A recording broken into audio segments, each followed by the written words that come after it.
بسم الله الرحمن الرحیم. عزیزان، لکه څنګه چې تاسو ته معلومه ده د پنجاب استعماري ریاست 13 اونۍ په فرض روژه کې پر ګران هیواد افغانستان په پلازمینه کابل کې پر یو روغتون باندې هوایي برید وکړ چې په نتیجه کې 450 بېګناه افغانان شهیدان کړل شول او په سونو نور زخمیان دي.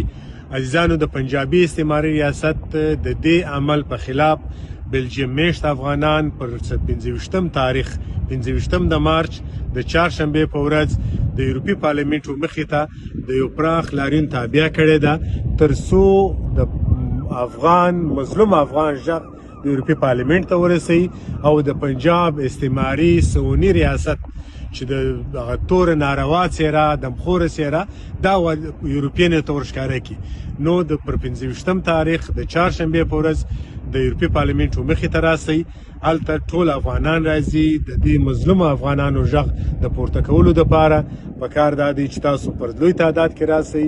د چهارشنبه کڅام رسمي ورځ ده، پکار دی چې رخصتي واخلي او راسي د خپل افغانیت ثبوت هلته وړاندې کړي. مننه.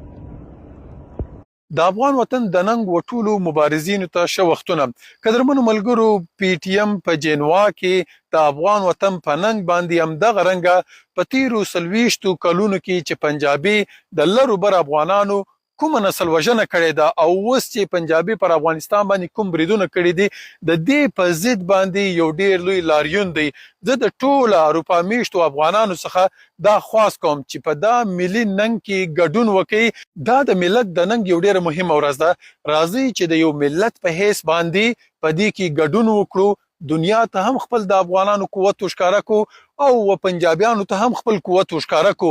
په نړۍ کې چې هر ملت له نسل کشیو له بربادیو ځان خلاص کړی دی، خپلواکي یې اخیستې ده او خپل وطن ته یې سمسورتیا راوړې ده، هغوی یوازې د ملي مبارزې په نتیجه کې راوړې ده. ولې چې د ملي مبارزې په نتیجه کې خپل د ملت قوت سره یوځای کیږي او د دشمن په ضد خپل د ملت په بقا او په دفاع کې استعمالیږي. ډیره مننه. بسم الله الرحمن الرحیم.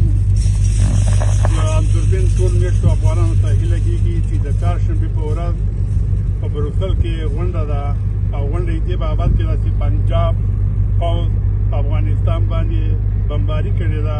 ډېر ماشومان او ډېرې زنانه او ډېر خلک یې شهیدان کړي دي.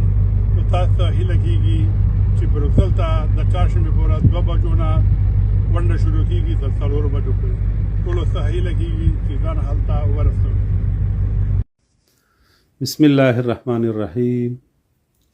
د اروپا میشتو افغانانو د فام وړ دا چې تاسو ټولو ته معلومه ده چې په دا وروستیو څو میاشتو کې پاکستان د پوځي رژیم لخوا د افغانستان په حریم باندې تیری شوی دی او په مسلسل ډول باندې په افغانستان باندې بمبارۍ کوي چې د بمباریو په اساس باندې ډېر بېګناه انسانان په شهادت باندې ورسېدل. نو اروپایي میشتو افغانانو دا فتیلې ده چې د راتلونکي چهارشنبې په ورځ د 2026 کال د مارچ د میاشتې په 15 نیټه د 2 بجو څخه تر 4 بجو پورې په بروکسل کې د اروپایي پارلمان مخې ته یو لاریون او غونډه ترسره کړي تر څو د پاکستان د پوځي رژیم دا کارغېړنه څیره ټولې دنیا ته وروښایي. نو تاسو اروپایي میشتو افغانانو ته په ډېر درنښت بلنه درکول کیږي چې په دغې لاریون کې د خپلو افغانانو ورونو سره د اسلامي او افغاني وجیبې له مخې ګډون وکړئ. والسلام علیکم ورحمت الله.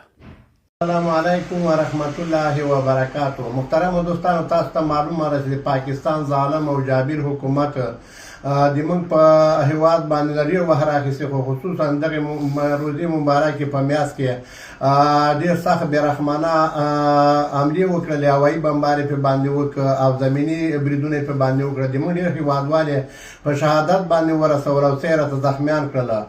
نو په دغه اړوند باندې د پاکستان په ضد باندې د راتلونکي چهارشنبې په ورځ چې د 2026 کال د 3 میاشتې 15 تاریخ سره سمون خوري د 2 بجو نه نیولې تر څلورو بجو پورې د اروپا پارلمان مخې ته د بروکسل په ښار کې افغانانو یو لاریون تابع نیولې ده. د ټولو افغانانو مداخله غوښتنه ده چې راسئ موږ سره په ګډه په دغه لاریون کې برخه واخلئ چې زموږ د خپلو افغانانو اواز د دغې میډیا لارې نه اوچت کړو. مننه. د لوی او بخونکي څښتن تعالی په سپېڅلي نامه اعوذ بالله من الشیطان الرجیم بسم الله الرحمن الرحیم. زما قدرمنو مشرانو کشرانو خویندو ورونو السلام علیکم ورحمت الله وبرکاته. لکه څرنګه چې خبر یاستئ د پاکستان جابر او ظالم ریاست پوځي او هوایي قوتونو زموږ د مملکت او زموږ د ګران هیواد په هوایي حریم باندې تیری کړی دی په مختلفو ولایاتو کې او زموږ بې دفاع او مظلوم ولس وګړي شهیدان کړي دي. په دغې خاطر باندې موږ د اروپایي پارلمان مخې ته د چهارشنبې په ورځ 25 د مارچ 2016 کال د 2 بجو نه تر 4 بجو پورې مظاهره لرو. زما خواهش د ټولو افغانانو نه میشت افغانانو چې په اروپا کې اوسېږي جرمني دی هالند دی او خاص الخاص د بلجیم د افغان میشتو نه زما خواهش دی چې موږ سره په دغه لاریون کې ګډون وکړي او د خپل ولس نه دفاع وکړي. مننه. سلام برادران گرامی. متاسفانه کشور ما مورد تجاوز وحشیانه پاکستان قرار گرفته و یک نقص بین الملل هست. همه را هم که خبر دارین حتی یک شفاخانه مورد اصابت قرار گرفته. از شما خواهش میکنیم 25 مارچ روبروی پارلمان اروپا ساعت 2 تا ساعت 4 حضور پیدا کنین تا در یک مظاهره صدای خود ما را برای جامعه بین الملل برسانیم. Beste vrienden, de Afghaanse gemeenschap Beste vrienden, de Afghanistan is... Beste vrienden, wij als Afghaanse diaspora veroordelen ten zeerste de brutale aanvallen van Pakistan. Het is een rode lijn.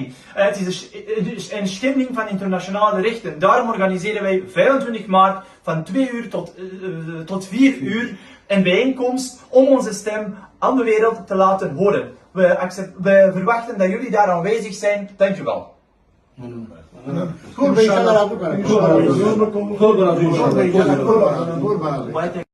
بسم الله الرحمن الرحیم. عزیزان لکه څنګه تاسو ته معلومه ده د پنجاب استعماري ریاست 13 اونۍ د ګران هیواد افغانستان پر پلازمینه کابل کې پر یو روغتون باندې حمله وکړله.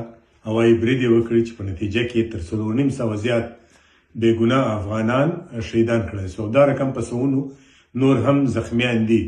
دا چون یو بشري جنایت دی د پنجاب استعماري ریاست او د هغه د فوجونو لخوا پر ګران افغانستان باندې ترسره سو. د دې بشري جنایت په خلاف باندې ټول افغانان په نړۍ کې چې هر ځای دي هغوی خپل غږونه پورته کړلې، هلته احتجاجونه وکړلې. دا رقم بلجیم میشت افغانان هم پر 25 تاریخ د چهارشنبې په ورځ د یورپي پارلمنټو مخې ته په برسلز کې د دې جنایت خلاف یو لوی لاریون کوي. موږ د دې ویډیو د توسطه بلجیم میشت ټول افغانانو ته په ډېر درنښت درخواست کوو، بلنه ورکوو چې سبا نه بل سبا د چهارشنبې په ورځ د 2 بجو نه تر 4 بجو پورې د یورپي پارلمنټو مخې ته برسل ته راسئ. هلته خپل غږ پورته کوو. هلته موږ تاسو په ګډه باندې غږ پورته کوو، د خپل مظلومیت غږ، د پنجاب استعماري ریاست دا وحشتناکه غږ، دا کم بشري جنایت چې دی وکړي، بې ګناه انسانان پر روغتون باندې حمله کول، 4,500 کسان په یو ځای باندې شهیدان کول، دا یو ډېر لوی بشري جنایت دی د پاکستان فوجونو، د پاکستان د ریاست، د پنجابي ریاست. دا چې موږ هر ځای یو پکار دی د پنجابي ریاست دا رقم بشري جنایتونو په خلاف موږ راولاړ سو، موږ احتجاجونه وکړو. نو پر 25 تاریخ چهارشنبې ورځ برسلز کې د یورپي پارلمنټو مخې ته ټول افغانانو نه هیله ده چې خامخا راسئ، خپل غږ پورته کړئ.